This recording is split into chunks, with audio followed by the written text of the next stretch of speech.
Salles, atendendo o seu questionamento, em primeiro lugar é preciso que se diga que essa situação levantada pelo Ministério Público na data de hoje, relativamente às ações civis públicas, ela casa e está em consonância, está de acordo exatamente com o pleito da criação de uma outra vara. Talvez eu não tenha sido tão incisivo, ou não tenha tido tempo de talvez exemplificar, para que a gente possa clarificar essa ideia e explicar o porquê que a situação das ações civis públicas, elas são um ponto que nos chamam a atenção e tem a ver com a necessidade da criação de uma vara, ou a necessidade, na verdade, de que essas ações civis públicas tenham uma resposta por parte do sistema de justiça, em especial o Poder Judiciário. Dizia eu, quando falava mais cedo, que, por exemplo, eu recebo um sem número de reclamações de pessoas que têm esgoto sanitário a céu aberto na porta da sua casa, na sua vizinhança e etc.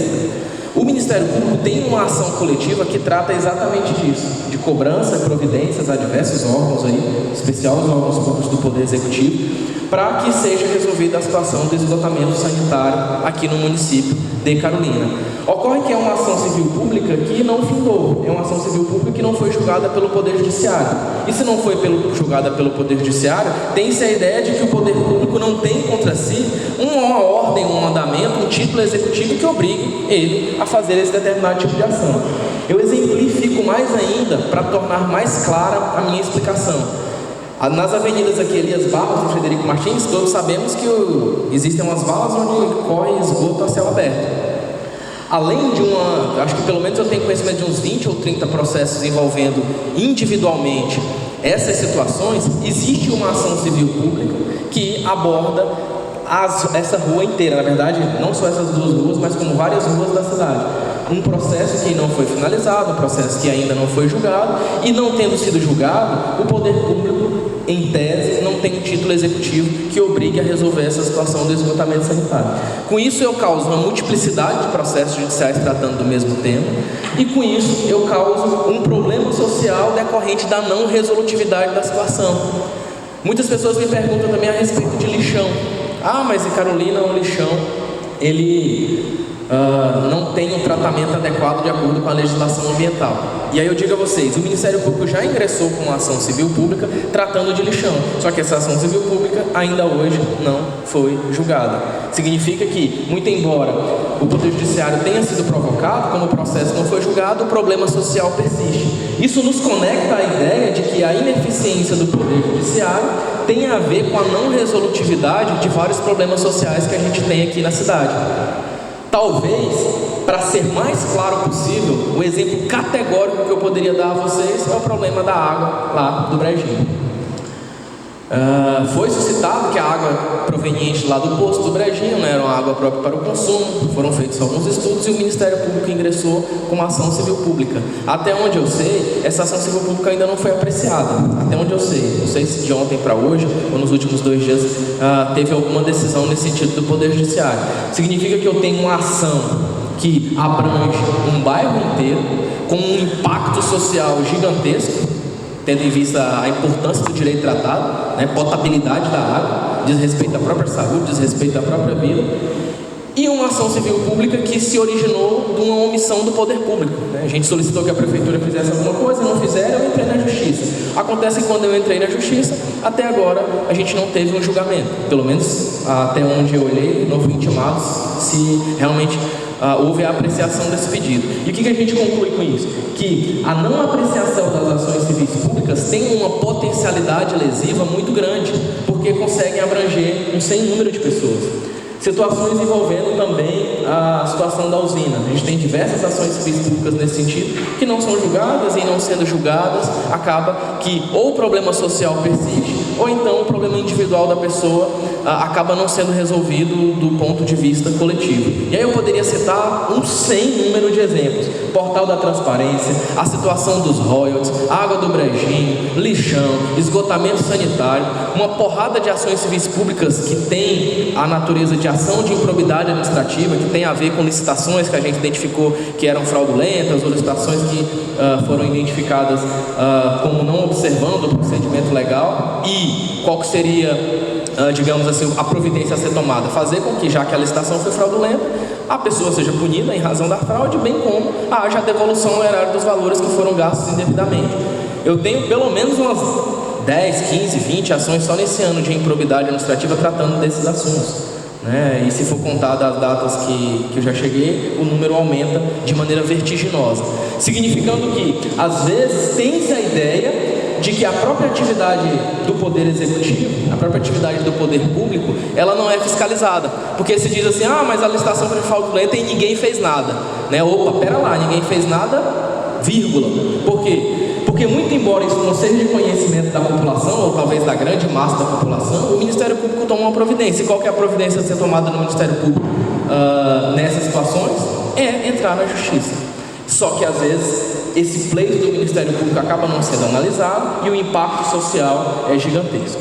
De maneira que eu posso afirmar que, dentro das ações civis públicas, nós conseguimos ter uma noção da lesividade e do impacto negativo da lentidão do Poder Judiciário como um todo. E daí, conectando isso ao fato da necessidade da criação de uma segunda vara ou da melhoria da vara existente, enfim, a necessidade de que a gente saia desse status quo, saia desse status vigente e tome providência. Eu não poderia deixar de registrar aqui um fato que me chamou muita atenção. Às vezes não tem muito a ver com o que o senhor perguntou, mas como está me causando um certo desconforto, eu preciso falar. Me causou estranheza não só a quantidade pequena de pessoas presentes, mas em especial a quantidade de advogados aqui presentes. Eu já recebi, dentro do Ministério Público, mais de 15 ou 20 advogados, inclusive desta cidade, para me reclamar de demora de processo.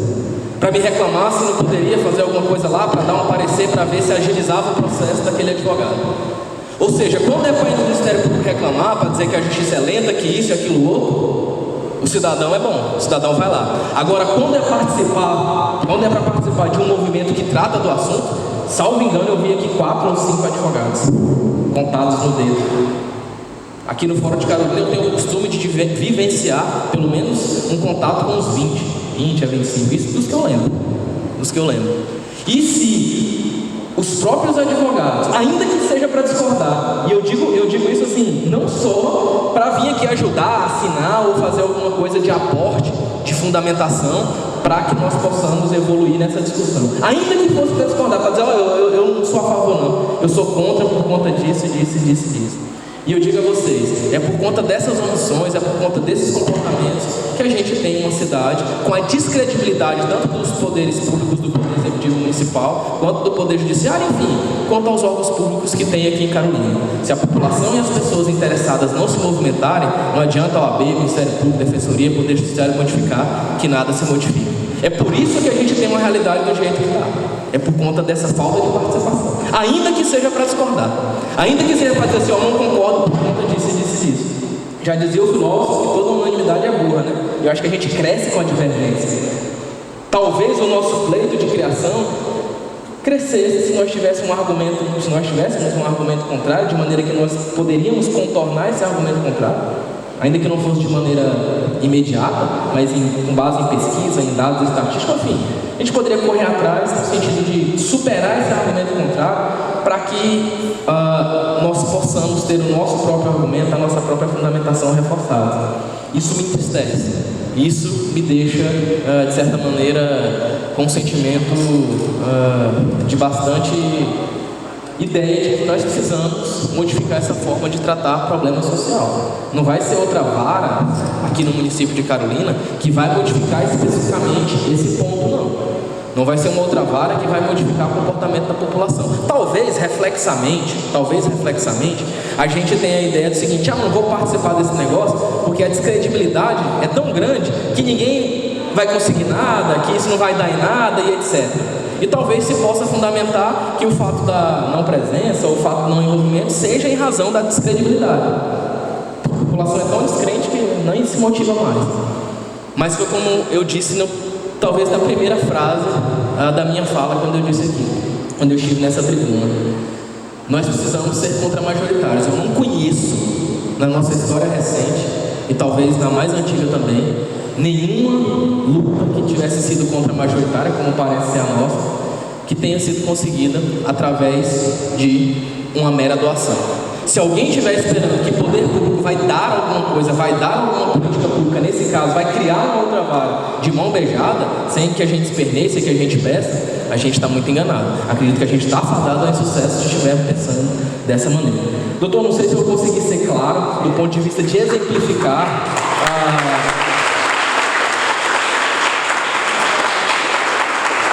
Eu não sei se eu consegui ser claro no sentido de exemplificar a potencialidade lesiva que a não tramitação das ações civis públicas tem como efeitos aí negativos e deletérios em face da sociedade. É o mesmo pensamento de um cidadão que mora lá num determinado bairro, que não tem política pública de saúde, que não tem esgoto, que não tem água tratada. É esse cidadão que precisa ter a consciência que de uma das maneiras de resolver esse problema desse cidadão é recorrer ao judiciário. E ele não vai resolver o problema do lixo da casa dele, não vai resolver o problema da necessidade de medicamento que ele tem, não vai resolver o problema do esgoto que passa na casa dele, não vai resolver o problema da escola do filho que ele tem, que está estudando, que está caindo aos pedaços, se ele não tiver um judiciário forte, se não tiver um sistema de justiça forte. Então essa pessoa que está lá no bairro, que tem uma diversidade de problemas sociais, e problemas sociais esses que normalmente são trabalhados por intermédio de ação civil pública, precisa entender que se a ação civil pública não tiver o resultado que dela se espera, que é a resolução macro, em razão da lentidão do poder judiciário, o problema dela vai continuar existindo. E é essa pessoa que precisa entender que o judiciário não pode ter uma participação distante. Eu preciso que as pessoas entendam que um judiciário eficiente, um sistema de justiça forte, um ministério público forte, uma defensoria forte, faz parte da sua própria vivência e, na grande maioria das vezes, faz parte, talvez, da última trincheira que ela possa recorrer para a solução dos seus problemas. Muito obrigado.